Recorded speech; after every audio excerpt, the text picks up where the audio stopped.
अब ये नायब सैनी का एक बयान है। दुष्यंत चौटाला को यही नहीं पता भी मैं कौन सी सीट जीतूंगा पर मैं तो दुष्यंत चौटाला को जो करना चाहूंगा वही थोड़ा सा करड़ा हो जाता है, एक अच्छी जैसी सीट आ जा।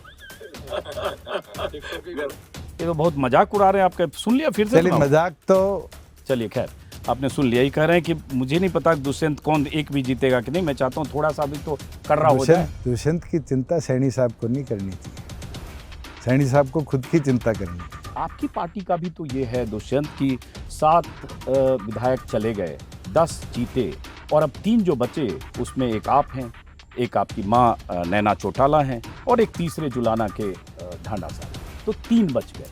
तो ये स्थिति दुष्यंत आपकी पार्टी की क्यों हो गई? चौटाला साहब शेरो शायरी और उर्दू का बड़ा यूज़ करते हैं अपनी भाषा में, तो उनने एक चीज़ कही थी कि एक छोटे से स्वार्थ के लिए वर्षों के याराने गए, अच्छा हुआ मेरे दोस्त कुछ चेहरे पहचाने गए। तो ठीक है, आप जब चौटाला साहब का वो शेर बताते हैं कि चेहरे पहचाने गए, तो ये बात आप पर भी लागू होती है कि आप पर भी लोग कहेंगे कि चेहरे पहचाने गए?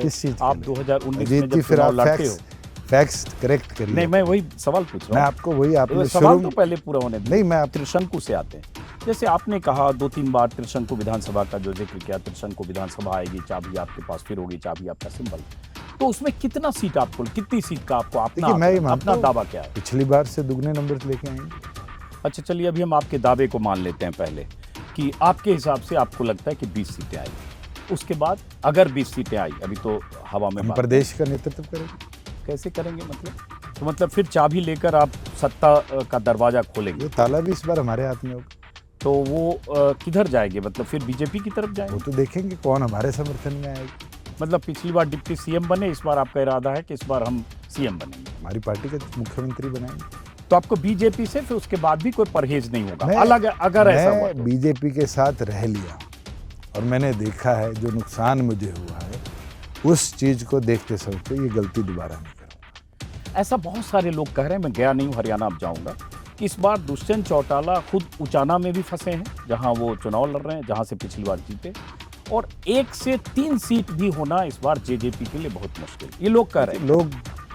लेकिन कहा यह भी जा रहा है दुष्यंत की जिस ढंग से जो भूमिका आपकी पहलवान आंदोलन के दौरान रही, या जिस ढंग से जो भूमिका आपकी किसान आंदोलन के दौरान रही, जब 13 महीने दिल्ली की सीमाओं पर 378 दिन किसान बैठे रहे और आप सत्ता में रहे, और वो आपके समुदाय के जाट समाज के भी बहुत सारे लोग रहे, मैंने उस किसान आंदोलन को बहुत क्लोजली कवर किया, उनमें जबरदस्त नाराजगी दुष्यंत चौटाला को लेकर है कि सत्ता में बने रहे। नाराजगी बनाई गई। जैसे अगर पहलवान 38 दिन तक दिल्ली में बैठे थे, विनेश फोगाट, साक्षी मलिक, तो संगीता फोगाट, और उनके साथ यहाँ तक कि धक्का मुक्की तक हुई 25 तारीख को, जैसे घसीट के वहाँ से हटाया गया, आप सब जानते होंगे, आप सरकार में थे, तो अपेक्षा तो हरियाणा के पहलवान कर सकते हैं ना कि यहाँ पर आप प्रतिवाद करें, मजबूत दखल डालें। हमने 2 बार उनसे पूछा, हम आए, वो कहते नॉन पॉलिटिकल स्टेज, पहली चीज। दूसरी चीज, ना तो ये हरियाणा सरकार का मैटर था,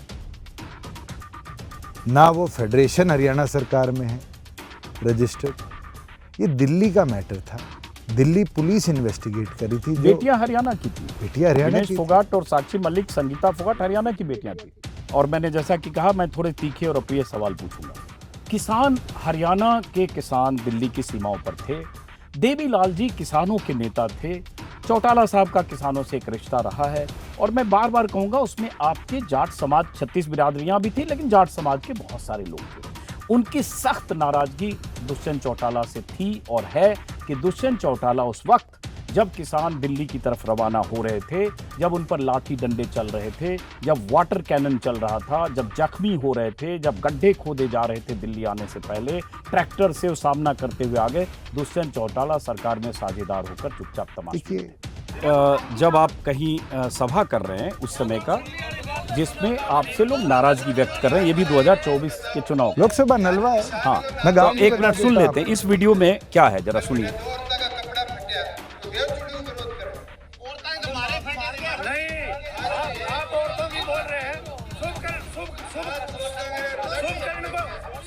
सामने से गोली मारी गई, आप बोले एक दिन नहीं, 750 किसान मेरे आप गए, सुकर्ण को गोली मारी गई, आपने FIR की नहीं बोला नहीं।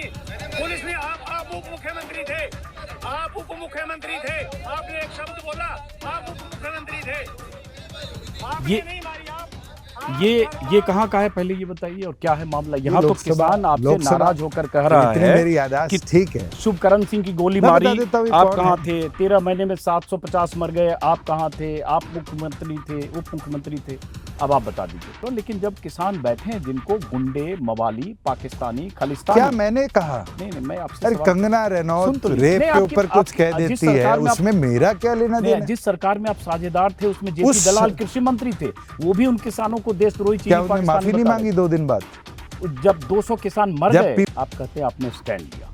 स्टैंड तो ये लेते ना कि जब वहां किसानों पर लठ बरस रहे थे, जब वो अत्याचार के शिकार हो रहे थे, जब 700 किसान मारे गए, शहीद हो गए, खुदकुशियां की, मैंने उनकी सुसाइड लेटर पढ़े हैं, जब किसान फंदे लगाकर मर गए, तब आप कहते कि इस सरकार के साझेदार नहीं हो सकते, बीजेपी की सरकार है और आप सरकार को चाहती तो डिस्टेबलाइज कर, आज मतलब शिवसेना आपको लगा कि आज शिवसेना टूटी, आज एनसीपी टूटी, क्या जेजेपी नहीं टूट जाती? जेजेपी का तो सिंबल लेके भाग जाते।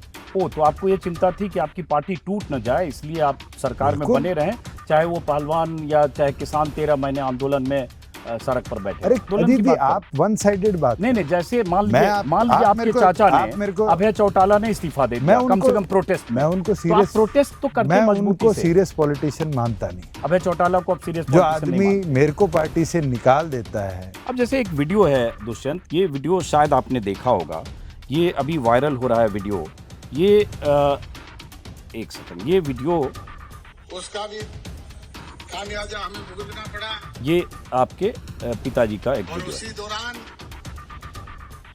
किसान आंदोलन जैसी बीमारी भी आपके बीच में चली, उसका भी खामियाजा हमें भुगतना पड़ा। अब ये अजय सिंह चौटाला अगर कह रहे हैं करना चाहिए था। अजीत जी, कि उस दौरान किसान आंदोलन की बीमारी, आप अगर मैं आपको भूपेंद्र हुड्डा की बता दूं, बताओ। राजबाला गैस टीचर थी, उनके घर के आगे गोली मारी, आप तो कभी ये सवाल नहीं उठाकर चलते। भूपेंद्र हुड्डा की गवर्नमेंट में 3 किसान मरे, गोली मारी। हमारे तो यहाँ एक के गोली नहीं मारी गई। नहीं, किसानों को उस लगभग समय से घायल हुए लोग 700 मर गए। 700 जो किसान मरे वो मरे ना, किसान खुदकुशी की ना बॉर्डर्स पे। मैं आपकी बात से वाकिफ। तो मतलब यही आप कह रहे हो ना, आप युवा हो और जब आप विदेश से पढ़कर आते हैं, आपकी अलग ढंग से स्कूलिंग होती है, तो लगता है आप कुछ अलग राजनीति करें, मैं अलग ही कर रहा हूँ। और आप अलग राजनीति के नाम पर आप पार्टी बनाते हैं और उसके बाद 1 साल में ही जिसके खिलाफ लड़ते हैं, जिस बीजेपी के खिलाफ, अजीत उस जी, बीजेपी के साथ अजीत सरकार जी, बना लेते हैं। एक fact- और 4.5 एक साल second, 4.5 आप- साल सरकार में रहने के बाद उसी बीजेपी के खिलाफ अब जब अलग हैं, तब आप बयान दे रहे हैं पानी के बुलबुलों की तरह फूट जाएगी बीजेपी, अगले 100 दिनों में जजपा खोलेगी बीजेपी के राज, मैं बीजेपी के साथ कभी नहीं जाऊंगा, ये सारे बयान देते हैं। अजीत जी, आप मुझे एक वाकया बताइए, मैंने कांग्रेस के पक्ष में वोट मांगे। मैं तो आज भी कहता हूँ, हुड्डा से बड़ा हरियाणा का लुटेरा कोई नहीं। क्या मैंने उस कांग्रेस के पक्ष में वोट मांगे? जिस पार्टी ने मुझे निष्कासित किया, क्या मैंने उस एनएलडी के पक्ष में वोट मांगे? तो मैंने मेरे संगठन के पक्ष में वोट मांगे। लेकिन बीजेपी के खिलाफ मांगे ना, अरे सारों के खिलाफ मांगे। आपने कहा ना कि अब की बार बीजेपी जमुना पार, कराई तो सरी, कहाँ पर आई? 75 से 40 पे ला दिया। और लेकिन जिसको जमुना पार, जिस बीजेपी को कराना चाहते थे, उसके साझेदार बन के आप डिप्टी सीएम बन गए। साझेदार बन के हमने उसकी अपनी सरकार बल्कि बीजेपी की बनाई आपने अरे दुष्यंत। साझेदार बन के अजीत जी, लेकिन आप पर भी दुष्यंत आरोप लगते हैं, जैसे आपके पास विभाग थे रेवेन्यू, पीडब्ल्यूडी, आबकारी, aviation, commerce and industry, food, civil supply समेत 10 से ज्यादा 10 विधायक आपके थे, आप समेत, और 10 मंत्रालय या 11 आपके पास थे। उसमें ज्यादातर मलाईदार मंत्रालय थे। तो आरोप लगा कि आपके मंत्रालयों में, आपके सरकार में रहते हजारों करोड़ का घोटाला हुआ, घपला हुआ, और कई तरह के घोटाले का लोग जिक्र करते हैं। शराब घोटाला, सड़क घोटाला, रजिस्ट्री घोटाला, धान घोटाला। अरे आप फैक्ट तो हिसार एयरपोर्ट बताइए, का घोटाला। बताइए। आता हूं अभी। आप फैक्ट बताइए, किसी में एक में नंबर बताइए। अब आप जैसे- घोटाला बोलते हैं। हम्म। अरे आप अभय सिंह चौटाला की वीडियो मत इसलिए चलाइए। मैं मैं सुना सीरियस, तो। एक मिनट जरा, ये चूंकि ये विधानसभा में वो की है बात, तो विधायक सबसे बड़ा चोर तो तू है। प्रदेश लूट कर खा गया तू। तो लूट के खाए ये प्रदेश शराब घोटाला। नहीं, सुन लीजिए, आपके चाचा है अरे मेरे चाचा, मैं इनको सीरियस मानता ही नहीं हूँ। लेकिन सुन तो लीजिए, आप क्या मेरे को कर- आंकड़े तो बताइए। ये सुन तो लीजिए क्या है। धान घोटाला हुआ है। तो फिर आपके चाचा अभय चौटाला ये क्यों कह रहे हैं कि दुष्यंत चौटाला की फाइल बीजेपी के पास रखी है, अरे तो क्या और सारी कागजें अजीत वहाँ जी, रखी है, आप- किसी भी दिन जेल चला जाएगा चुनाव आप के बाद। कागज खोलते हो, दुष्यंत ने बीजेपी के खिलाफ ये कहा, दुष्यंत ने बुलबुला कहा, दुष्यंत ने कटी पतंग कहा। हाँ, कटी पतंगी कहा आपने वैसे। अरे मैं डरा हुआ हूँ तो मैं क्या बोलूँगा? उनका रिकॉर्ड तो निकालिए अभय सिंह का। नहीं, अभय चौटाला पर आपके क्या आरोप हैं जो आप कह रहे मैं हैं? तो उनको सीरियस पॉलिटिशियन मानता ही नहीं। अभय चौटाला इतनी बार विधायक रहे, अपनी पार्टी के वो मुखिया हैं, पार्टी का आप- सत्यानाश भी करनी है वही। INLD का आपको लगता है सत्यानाश अभय चौटाला ने किया? बिल्कुल किया है।